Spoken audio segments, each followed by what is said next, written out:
cette époque, le Seigneur Jésus-Christ a accompli de nombreux miracles et a guéri de nombreuses maladies.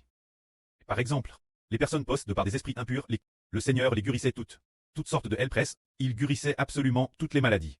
Lorsque le Seigneur Jésus-Christ, utilisant la puissance donnée par le pré-cleste, chassait les esprits impurs, certains ont dit que Jésus utilisait l'esprit du démon Belzébuth pour chasser les démons, ce qui signifiait que le Seigneur Jésus-Christ était possédé par le démon. Ainsi, c'était le démon qui chassait les esprits impurs, le démon chassant les démons. C'est ainsi qu'ils insultaient le Seigneur. Alors le Seigneur a dit, tout péché commis par les hommes sera pardonné, mais le blasphème contre le Saint-Esprit ne sera pas pardonné, parce que insulter le Seigneur Jésus en le traitant de démon, c'est parce que le Seigneur Jésus n'utilisait pas l'esprit du démon pour chasser les démons, mais il les chassait par le Saint-Esprit. Le Rédempteur chassait les démons par l'Esprit de Dieu. Par conséquent, ils ont pris l'Esprit qui est dans le Christ Rédempteur pour l'esprit du démon. Alors le Seigneur a dit, prendre le Saint-Esprit de Dieu pour l'esprit du démon, une telle personne ne sera pas pardonnée. C'est pourquoi le Seigneur a dit, que ce soit dans ce cycle ou dans le cycle venir, elle ne sera pas pardonnée. C'est précisément parce que ces gens ont insulté le Seigneur, en l'appelant le démon Belzébuth, qu'ils ne seront pas pardonnés. Nous comprenons qu'une personne a le pouvoir de chasser les démons, de chasser les esprits impurs. Pour quelle raison? C'est parce qu'elle a le Saint-Esprit en elle qu'elle peut chasser les esprits impurs. Si elle n'a pas le Saint-Esprit en elle, elle n'a pas le pouvoir de chasser les esprits impurs.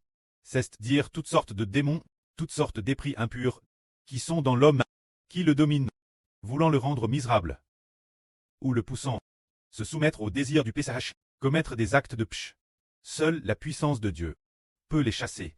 Si un frère est rempli du Saint-Esprit, il peut proclamer le nom du Seigneur Christ pour chasser toutes sortes de démons. Cela nous fait comprendre qu'il faut que le Saint-Esprit soit dans l'homme pour pouvoir chasser les esprits impurs. Alors par exemple, ceux des religions, ils invoquent le nom du Seigneur Jésus-Christ. Pour chasser les démons, peuvent-ils les chasser? Si ils n'ont pas le Saint-Esprit en eux, ils ne le peuvent absolument pas. Il se pourrait, madame, qu'en essayant de les chasser, ils finissent eux-mêmes par très possédés par le démon leur tour. Parce que dans certaines religions, ils ont une sorte de danse qui se dit chrétienne. Ils dansent, et puis, ils disent qu'un certain esprit saint est venu, et alors, un esprit impur entre eux. Dans cette religionnelle, le frère Heber a aussi oublié. Comment elle s'appelait, il a oublié. Mais, une religion d'une domination chrétienne. Alors, beaucoup de gens, une réunion.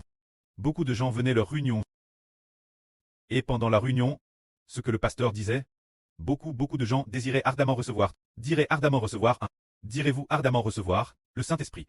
Ils disaient tous, oui, ardemment, ardemment. Finalement, tout le monde avait une sorte de possession par un démon.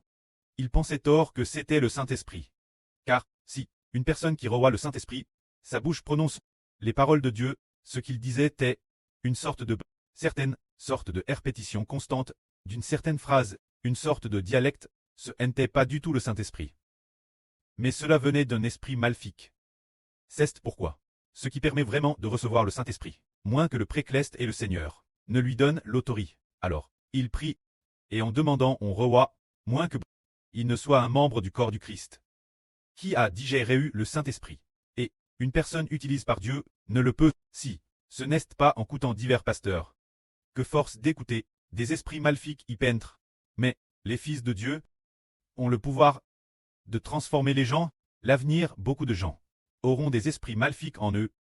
Alors le Seigneur nous donne l'autorité pour pouvoir chasser les esprits maléfiques des gens, afin qu'ils reçoivent l'Esprit de Dieu et obtiennent une vie ingénieure. Ce moment-là, beaucoup de gens diront toutes sortes de choses, disant qu'ils sont de bonnes personnes, mais le Seigneur enseigne, nous disant, un bon arbre produit de bons fruits, et un mauvais arbre produit de mauvais fruits. Alors, si quelqu'un est bon, il dira des paroles de justice, et ne dira pas de paroles pour insulter notre Seigneur Jésus. Car, ils insultent le Seigneur Jésus, en le traitant de démon Belzébuth. C'est pourquoi le Seigneur dit, ce qui est rempli de méchanceté l'intérieur, s'exprime par la méchanceté. Le Seigneur dit que ces gens seuls, au jour du jugement, seront jugs. Seront-ils jugs? Ils seront certainement jugs, car, c'est le Seigneur Jésus-Christ. C'est le Seigneur Jésus-Christ. Est le Seigneur Jésus-Christ. Dieu donne l'autorité de juger au Seigneur. l'avenir, le Seigneur jugera ceux qui librement s'opposent au Saint-Esprit de Dieu. Ce moment tel, beaucoup de gens s'étaient rassemblés en grand nombre. Alors, quelqu'un demanda au Seigneur, « Maître, s'il te plaît, montre-nous un miracle, pour que nous le voyions. » Alors le Seigneur dit, « C'est une nation mauvaise et adultère. Les gens de cette nation cherchent toujours voir un miracle, mais, excepte le miracle de Jonas, il ne leur sera donné aucun autre miracle, car de Madame que Jonas fut 3 jours et 3 nuits dans le ventre du grand poisson, et fut un signe pour les Ninivites. De Madame, le Fils de l'homme sera 3 jours et 3 nuits dans le sein de la terre, devenant un signe pour les gens de cette nation. » Le Seigneur dit, les gens de cette époque voulaient que le Seigneur fasse un miracle pour le leur montrer. Mais le Seigneur ne l'a pas fait. Le Seigneur a dit, il n'y aura plus de miracle pour vous. Pour quelle raison? Parce que le Seigneur avait déjà accompli assez de miracles. Il les avait tous vus. Mais bien qu'il ait fait tant de miracles, ce n'était pas pour croire en lui qu'il venait, mais simplement pour s'amuser, trouvant le Seigneur très fort, trouvant cela amusant, qu'il ait le pouvoir de faire des miracles. Il ne venait pas pour croire au Seigneur et obtenir la vie éternelle. C'est pourquoi le Seigneur dit, il y a ici quelqu'un de plus grand que Jonas. Le Seigneur dit, Jonas fut un signe pour les Ninivites. Le Seigneur Jésus-Christ allait devenir, en restant 3 jours et 3 nuits dans le sein de la terre, un signe pour les gens de cette nation. C'est dire qu'il devait rester 3 jours et 3 nuits dans le sein de la terre, très enseveli. Mais après sa résurrection, il est devenu le signe de cette nation, faisant dire, waouh, cet homme après 3 jours et 3 nuits, ayant te tué et mis au tombeau, et après, puisqu'il est ressuscité des morts, c'est un grand miracle, et disant, cet homme ressuscite des morts. Qui est-il? Comment peut-il ressusciter des morts? Ainsi, après sa résurrection des morts, les gens allaient se tourner vers lui. Parce que, ce miracle qu'il a fait est sans précédent depuis les temps anciens, il a tué, avait DJ expire. Son sang avait entièrement vert. Et pourtant, le 3e jour, il est ressuscité des morts. Alors cet homme, ne serait-il pas le Christ Rédempteur dont il a parlé? N'est-il pas le Messie? La résurrection des morts du Seigneur Christ a fait en sorte que ses disciples ont tous cru en lui, sachant qu'il est le Seigneur, le Messie. Ensuite, le Seigneur Jésus a de nouveau enseigné les mystères du royaume des cieux. Ses disciples, les apôtres, ont alors tous cru, ont compris que Jésus est le Rédempteur, et tous ont voulu se placer sous le nom du Seigneur. Alors, si nous, sachant que Jésus est le Rédempteur, qu'il est le Seigneur Christ, si nous ne voulons pas nous placer sous son nom, si nous ne voulons pas croire en lui, alors il ne voudra pas nous sauver. Tous les miracles que le Seigneur a faits est, croyons que Jésus est le Seigneur. Alors aujourd'hui, aucun de nous n'a vu de ses propres yeux le Seigneur accomplir le miracle des 5 pains et des 2 poissons, ni vu de ses propres yeux le Seigneur accomplir le miracle de changer l'eau en vin. Pourtant, nous avons déjà cru au Seigneur. Le but des miracles du Seigneur est de faire croire en lui. Alors que nous n'avons pas vu les miracles du Seigneur, nous avons déjà cru, nous sommes donc sauvés. Croire au Seigneur apporte le salut. Les miracles du Seigneur sont pour que les gens croient.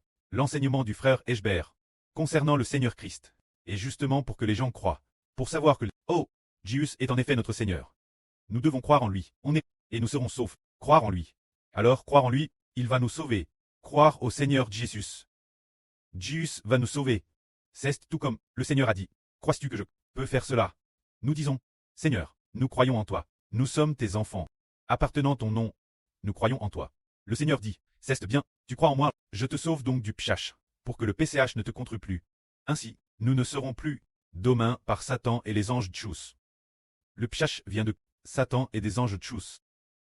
Nous racheter, nous libérer des chaînes du péché. C'est nous libérer de l'emprise maléfique de Satan et des anges tchous, des liens de toutes sortes d'esprits malins. C'est le but de la foi en le Seigneur. Alors, se libérer des liens des faux dieux et se tourner vers le vrai Dieu apporte le salut. L'homme est sauve, parce qu'il peut retourner l'Éternel, le vrai Dieu. Mais si le Seigneur Jésus n'était pas personne ne pourrait retourner vers le vrai Dieu. Car c'est parce que le Seigneur Jésus nous sauve, que nous avons la force de retourner vers l'Éternel Dieu. Si le Seigneur ne nous sauvait pas, et que nous voulions retourner vers l'Éternel, par exemple, nous dirions, nous voulons tellement retourner vers Dieu, mais, bien qu'ayant ce désir dans le cœur, pourtant, on ne peut jamais retourner vers Dieu.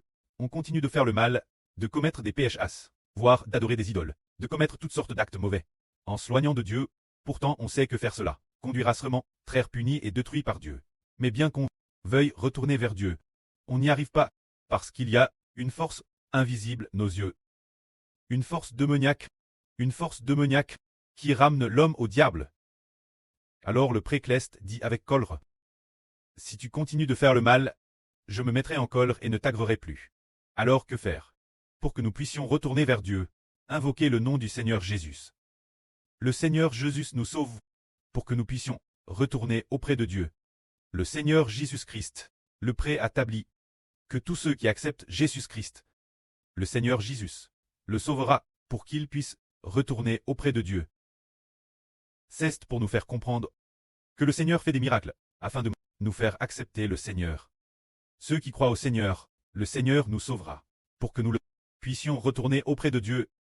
Ce moment tel, le Seigneur Jésus enseigna, lors du jugement, les Ninivites, avec la personne de l'époque du Seigneur Christ. Ces gens, eux, ressusciteront ensemble. Et les Ninivites jugeront les gens de l'époque du Seigneur Jésus-Christ. Le Seigneur dit encore que c'est parce que les Ninivites ont cru le message de Jonas et se sont repentis, ont cru l'exhortation de Jonas et se sont repentis. Mais les gens de l'époque du Seigneur Jésus ne se sont pas repentis et n'ont pas voulu se tourner vers le Seigneur. Or, le Seigneur est plus grand que Jonas. C'est pourquoi les gens seront juges. L'avenir. Au jour de la résurrection et du jugement. La reine de Saba. Se dire la reine du Midi ressuscitera aussi. Et jugera les gens de l'époque du Seigneur Christ. Car la reine du Midi est venue écouter les paroles de sagesse de Salomon. Mais les gens de l'époque du Seigneur Christ n'ont pas accepté une telle vrille du Seigneur. C'est pourquoi ces gens seront juges. En conclusion, le fait que le Seigneur Christ accomplisse des miracles est pour nous faire comprendre qu'il faut se tourner vers le Seigneur, que tous se tournent vers le Seigneur, pour ne pas être juges, que la gloire soit auprès et au Seigneur. Amen.